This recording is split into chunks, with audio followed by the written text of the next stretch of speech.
शायद जिंदगी भर शुगर का आराम ना आए जेडे सारे रसगुल्ले खा के आते हैं कि मेरी चाह च मिठा ना पाए। अल्लाह के बंदे इन्नी बदपरहेजी करने तो बाद हुण केड़ा फायदा होना है? इंसुलिन का तो गोलियां का तो वाक का परहेज़ बड़ी जरूरी है। जी अल्लाह ने फायदे दसे ना जी वलायत के उन्होंने परहेज़ तो गल शुरू की। कमाल है कि फायदे दसे ने लेकिन गल परहेज़ तो शुरू की है।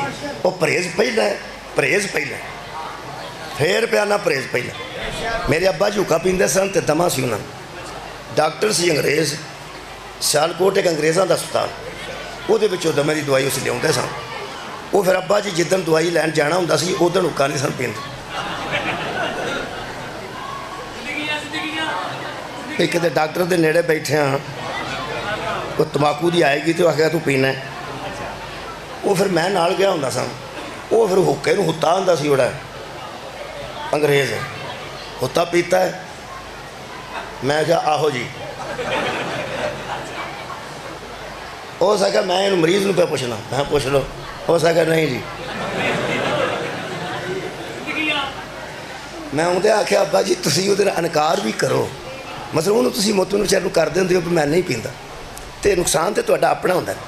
ये परहेज़ का फायदा भी मरीज़ नूं हुंदा जी, दवाई का फायदा भी मरीज़ नूं। अल्लाह ने परहेज़ तो गल शुरू की है। खालिक कायनात ने फरमाया या अय्युहल्लज़ीना आमनू, ए ईमान वालो। पहली गल है कि अल्लाह शफा ही उन्होंने देना चाहता है जिहदे विच ईमान। अल्लाह की गल ही साहिबाने ईमान नाल है। इसका मतलब अगली गल तो अगे वे, पहले तो बंदे ही वो मुखातब ने अल्लाह के जिहड़े साहिबाने ईमान। ईमान वालियां नाल अल्लाह की गल है। और मैं ये तकरीर को नहीं करना चाहता, ये सिर्फ कुरान से हाथ रख के हदीस नंबर 240 सही मुस्लिम की पढ़ना चाहना। नबी के फरमान के मुताबिक जिदे अंदर बुग़्ज़े अली है ना, उहदे च ईमान नहीं आ सकता।